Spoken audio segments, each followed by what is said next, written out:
If you're anything like me, you're looking at these new Stormcast Dragon models and you're wondering to yourself, how do I make the most of them in Cities of Sigmar? Now, they are a lot of money and they are a lot of points, so you want to make the most of them. And you might pick up that big dragon and you might wonder yourself, do I build Krondus or do I build Karazai? So in this video, I've looked at the various war scrolls for the Stormcast Dragons, and then I've looked at the Cities of Sigmar to see which allegiance abilities, spells, command traits, and artifacts best synergize with these new dragons, and that may ultimately shape the direction that you take. Now, it's worth remembering that these models are not allies, they are coalition units, which means that you can give them enhancements, things like spells to Krondus. Remember though that Krondus and Karazai are unique characters, so there's limitations on what you can do with them, but they will gain the Cities of Sigmar keyword as well as the city that you choose, like Tempest Eye, Hallowheart, Anvilgard, etc, etc. But look, let me show you some of my favorite cities and where the synergies lie with those new Stormcast Dragons. I'm going to start with the most obvious city, which is Hallowheart, and that mostly benefits Krondus, but it will have benefits to the other dragons. Krondus, through the mages of the Witfire Court, will gain an extra spell to cast, which will make him a triple casting wizard that will get up to +3 to cast, thanks to the War Scroll ability. Krondus' War Scroll spell is already quite powerful, with the ability to debuff an opponent from 24 inches.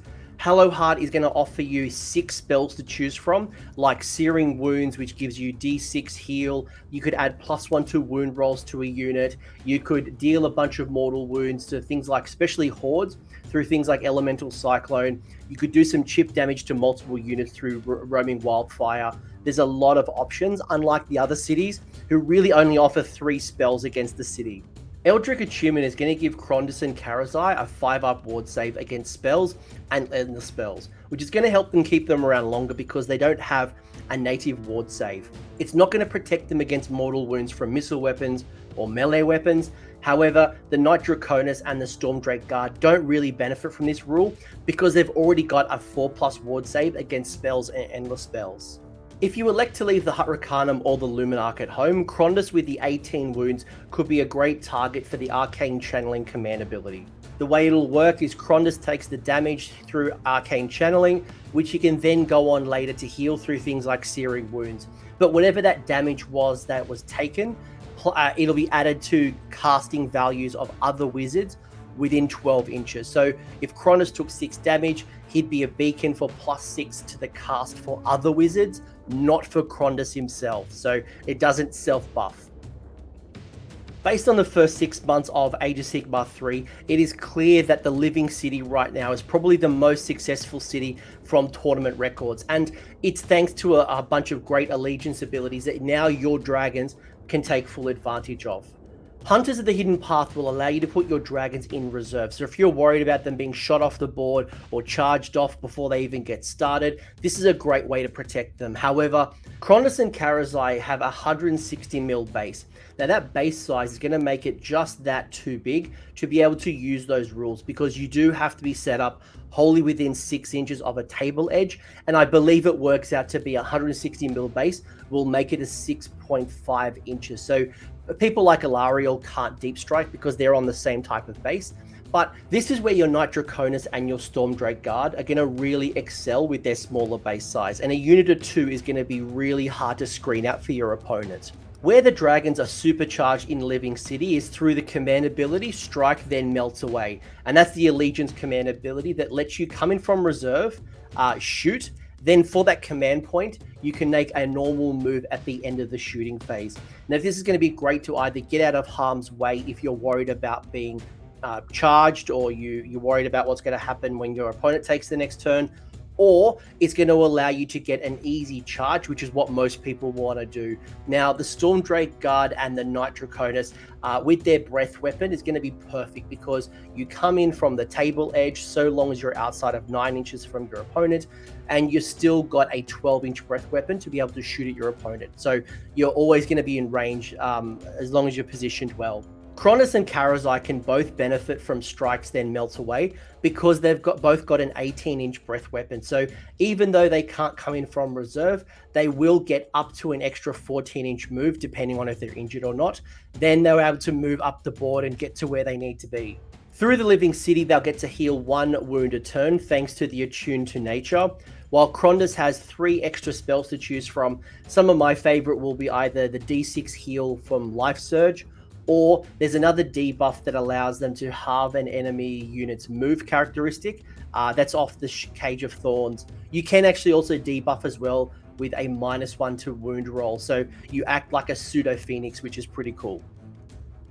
Tempest Eye is a personal favorite city of mine, and the dragons slot perfectly into this playstyle. The Alert and Forewarned City Allegiance rule gives them +3 inches to their move and a +1 to their save for the first battle round. Not turn, battle round.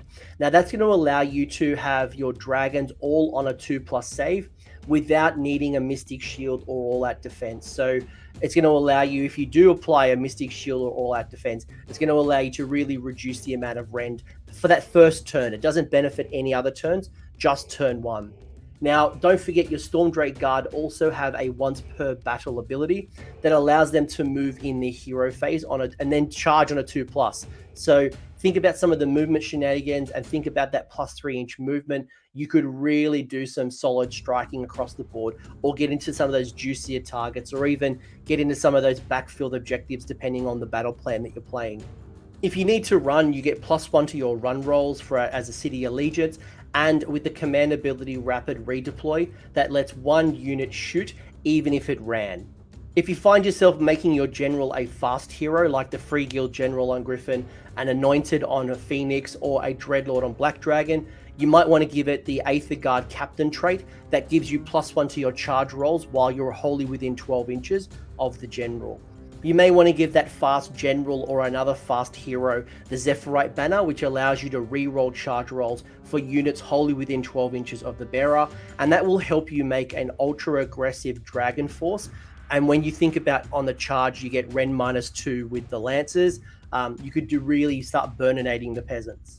Take a mobile wizard like the Battle Mage on Griffin or Krondus, and you'll be able to use Aura of Glory, and that allows you to get +1 melee attacks to units wholly within 12 inches of the caster.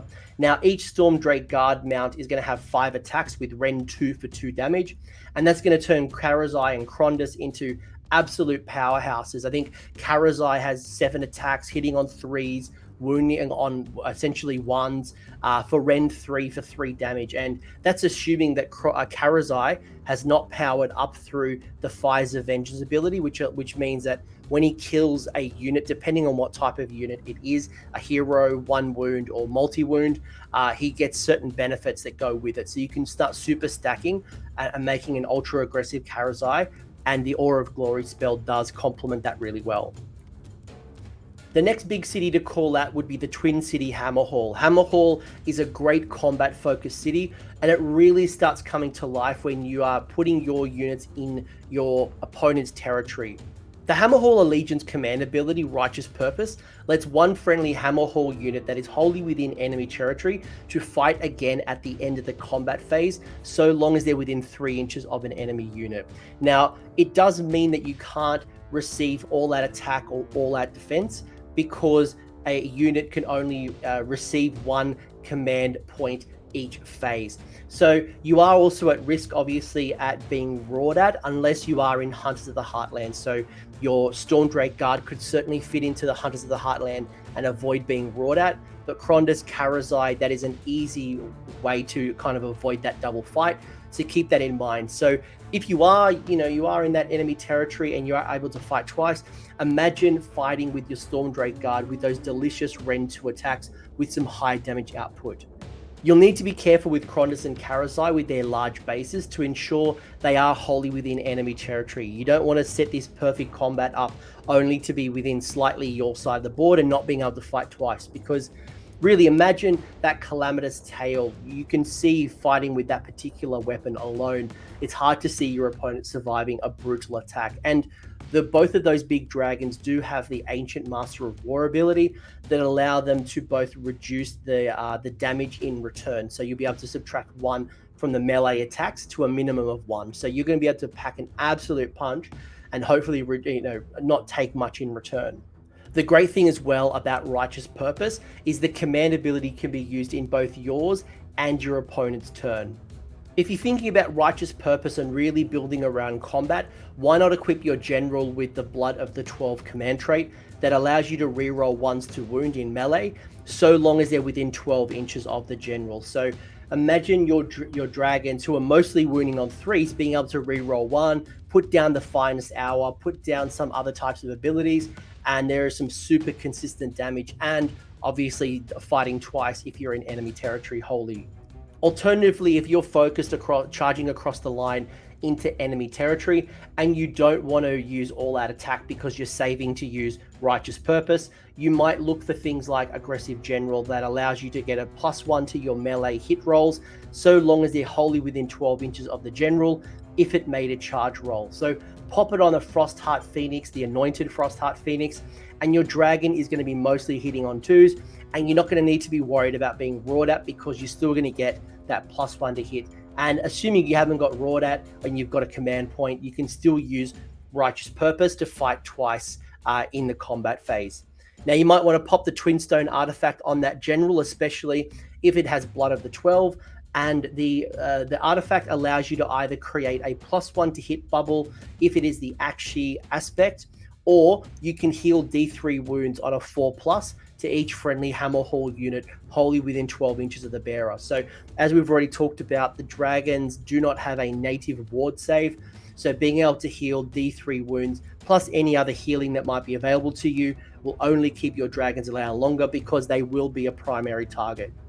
If you do find yourself bringing a spellcaster like Krondys or any other wizards, in fact, you might want to think about giving it Wings of Fire. That'll add +1 to run and charge rolls for a particular unit, or the Cinder Cloud can create a -1 to hit bubble wholly within 9 inches of the wizard. So should that wizard be Krondys, for example, that is a massive 9-inch aura of -1 to hit.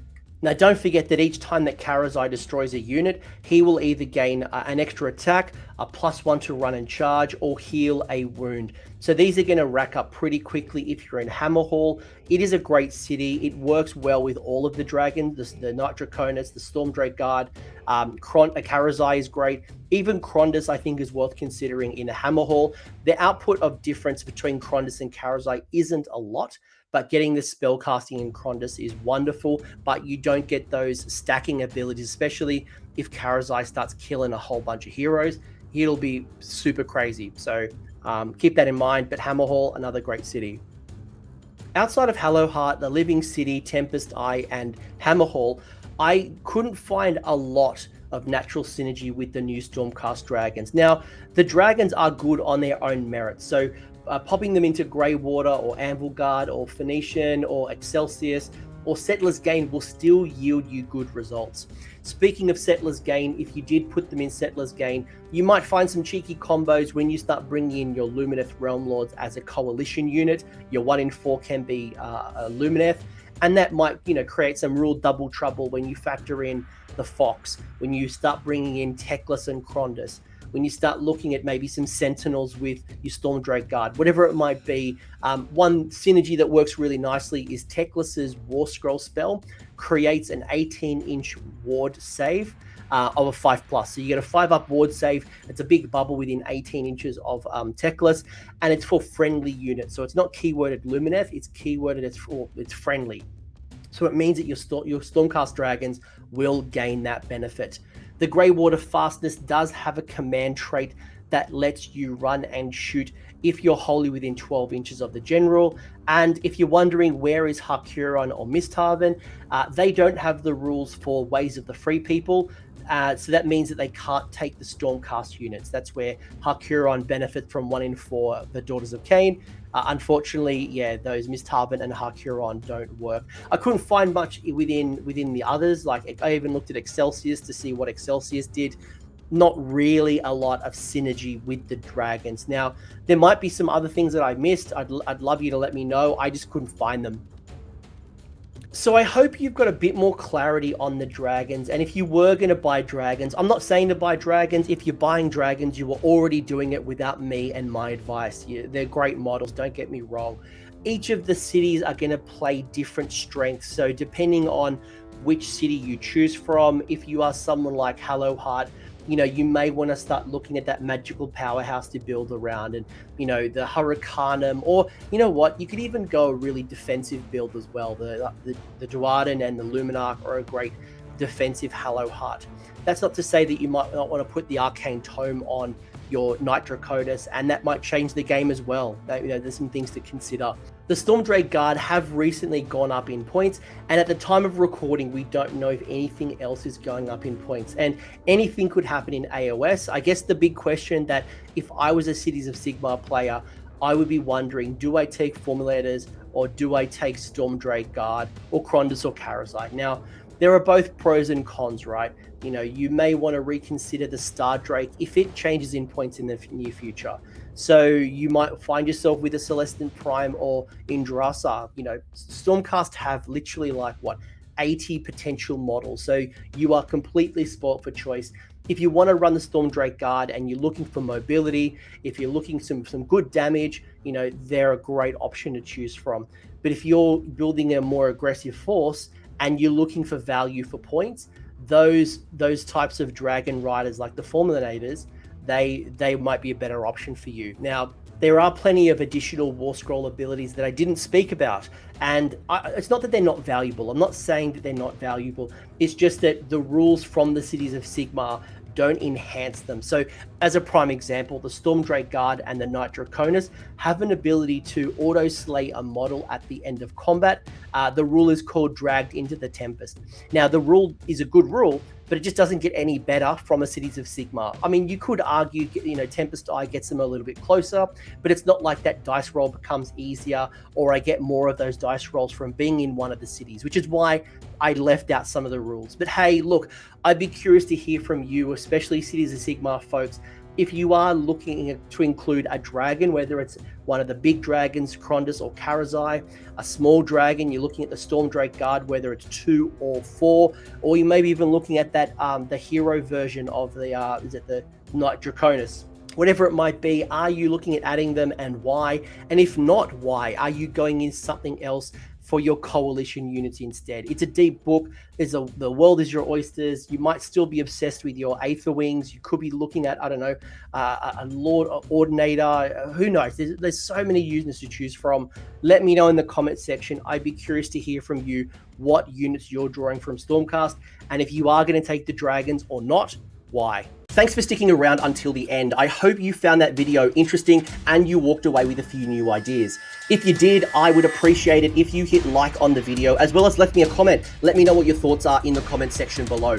The conversation will continue over on Discord, so link is down below in the episode description if you want to join the Discord and continue the Age of Sigmar conversation. I want to give a massive shout out as well to these absolute bloody legends, these champions who have continued to support me through Patreon or YouTube members. That is going directly into supporting the maintenance and the growth of this channel. So thank you very much, guys. Much appreciated. And until next time, roll more for truth.